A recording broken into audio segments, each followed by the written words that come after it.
Hello Google Workspace fans, would you love to know how to find out how you spent your time during the week, how many hours you spent in meetings, how many hours you've been doing focus time for, and how many one-to-ones you've had? Well, you can do that inside Google Calendar, and here's how you do it. To view your calendar insights, you must go to Google Calendar on the web. You can't do this through the mobile app.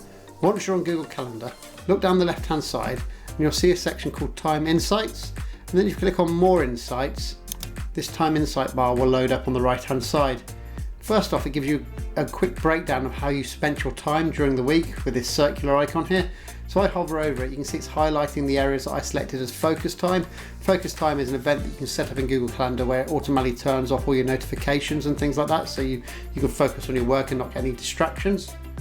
Next one on the circle is show me one-to-ones. I don't have a lot of meetings, as you can see from my calendar, so there's a lot of grey in this circle, but this is just showing me one-to-ones meetings, and I only had one on Monday down on the left hand side.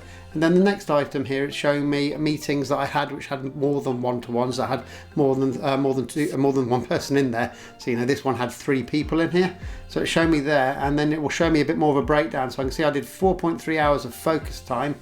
My one-to-ones were only 0.8 hours, and my meetings that I had with more than 3 guests in there with 1.8 hours. Need to respond. These are basically invites that you've received but you haven't responded yes or no to. So it's showing you how much time they're going to take up if you were to hit yes on those to respond to them.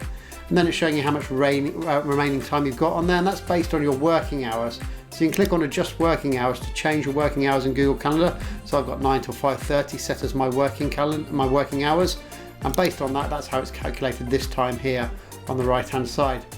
The next thing you'll see is just a complete breakdown of your time in meetings, and it's showing you like the average time over the last few weeks that I've been there. So my average time is 0.3 hours in meetings, and then I've got a quick breakdown of the previous weeks there, and I've also got a post week on here because it's currently now November, but I went back to September to show you a calendar where I had a bit more meetings in it to make this video a bit more interesting.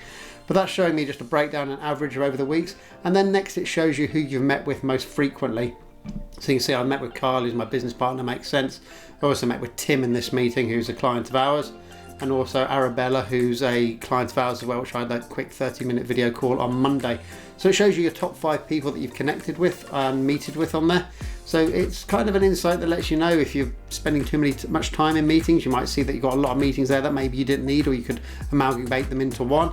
It also has this real cool feature if you've got access to other people's Google Calendar. So if you've got a team that reports to you, you may have access to their Google Calendar.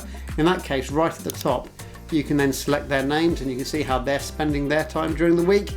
And it's just an insight, so you can see, are these meetings worthwhile? Are they taking too much time? Are we spending too much time in meetings? And maybe there's a better way we can get the information across and discuss it. But that's how you access time insights inside Google Calendar. And it's pretty handy to have a good look at what you're doing and just to get an overview of what you're seeing, because otherwise it's a bit complicated if you try and add them up manually. So have a go at that and have a look at team insights inside Google Calendar. You'll probably find it useful.